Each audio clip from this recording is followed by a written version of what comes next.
Hey everyone, welcome back to my channel. Today I am going to be doing a review / demo on the Maybelline Fit Me foundation. And a lot of you all have requested for me to do this review. So I'm going to go ahead and cut to the chase with the demo and then get to the review right afterwards. So if you'd like to see my review on this product, then keep on watching and I'll get to it right now. So right now I have no face makeup on. It's all off. The only thing that I do have on is my eye makeup. And I'm going to zoom on in because I want to show you. I do have a lot of blemishes right now. My brown spots, another blemish right here. And I just want to see, I think I have another blemish like right here starting out. Because like I said, I do have adult onset acne and I do get cystic acne. So the first thing I notice right off the bat that I really don't care for on this foundation is that it does not have any kind of pump, which I really don't like because sometimes I pour out too much and then that's just a big waste of product. And I just think whenever you don't have a pump, more bacteria can get into the product because you're having to either pour it on your hand, or I just don't like it without the pump. So now I'm going to go ahead and pin back one side of my bangs so they're not in the way. And when I was testing out this product, I tried it actually 3 different ways, or I applied it 3 different ways. I used my fingers for one day, then I used my Sedona Lace stippling brush another day, and then for the last product, I used my beauty blender to apply it on another day. So what I'm going to do today, basically when you apply it with your fingers, it looks really good. You have no blotchiness, nothing like that. So I really liked how it applied with fingers. Today I'm going to use a stippling brush on one half of my face, and then on the other half I'm going to use my beauty blender. So I'm going to go ahead and pour this out. And as you can see, it's not very thick. It is a pretty runny consistency of a foundation. I'm going to go ahead and grab a mirror, take this on my stippling brush, and start applying this to one side of my face.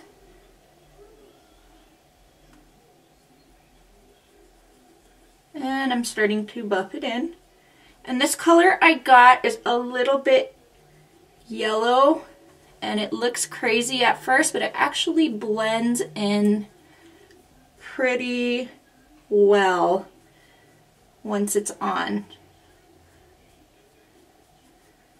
So this is one side of my face with the foundation that I use with the stippling brush. And let me zoom on in. As you can see, big difference. Does a pretty good job with coverage. And as you can tell, it does have a dewy finish. If you do not like a dewy finish, then you're not going to like this product. If you want it to be more matte, then you're going to have to set it with a powder. So now I'm going to take my beauty blender and I am going to apply this to the other side of my face. And one thing I noticed with the beauty blender is you get more of a fuller. This is by no means a full coverage foundation. This is not full coverage. But the beauty blender does make it look more full coverage.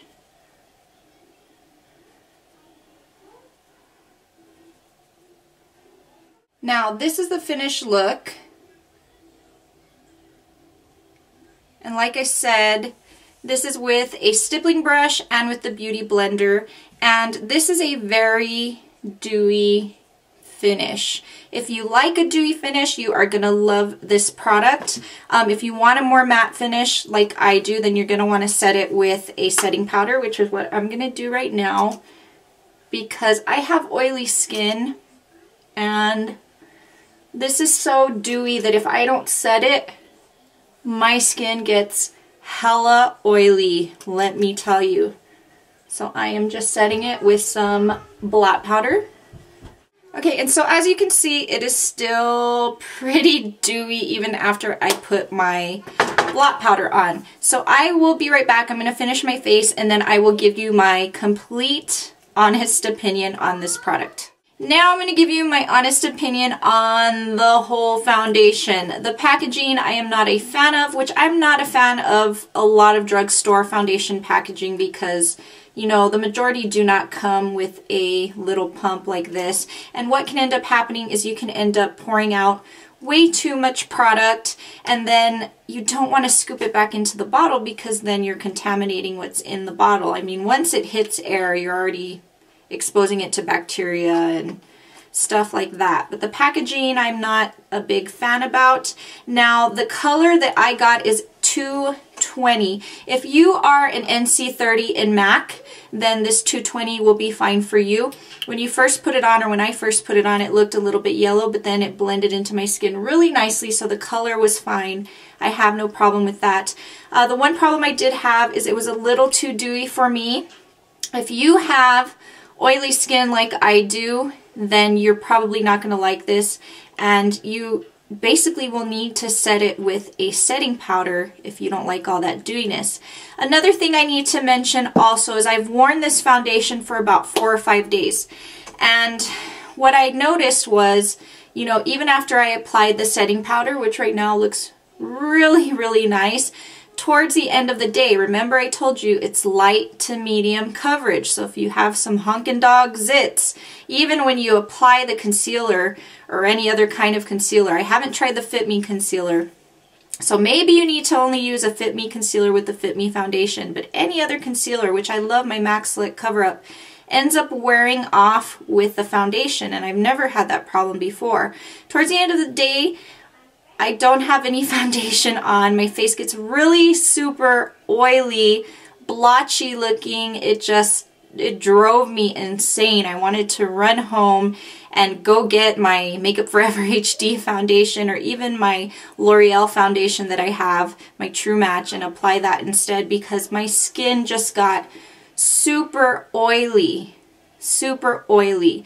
So, I mean, if you have dry skin, I think this foundation would be really good for you. However, like I said, if you like more of a full coverage or you have blemishes, then this is not going to work.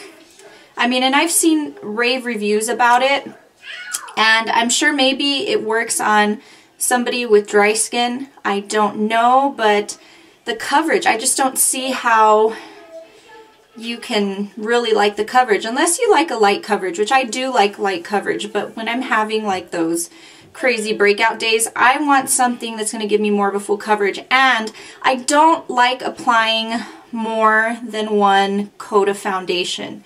That's just me. And I did try applying 2 layers and my face just got more greasy, more of a grease ball, and it just looked cakey to me. I didn't like it at all. You all may have a different opinion, and what I spent on this was, if I can find it, Fit Me foundation was $7.99. I don't know if you all can see that on there. Fit Me Natural Beige, $7.99. $7.99 at Walgreens. Prices are going to vary depending on where you go. But that is my honest opinion about the Fit Me foundation. I personally don't care for it because my skin is oily and it just really made me look greasy, and I had to keep applying blot powder, use blotting sheets. I really didn't care for it, you guys. You may have a different opinion. As I say in all my reviews, just because I don't like something or just because I like something doesn't mean that you're gonna like it. This is my personal opinion. So thank you guys so much for watching, and I will see you in the next video. Bye, you guys.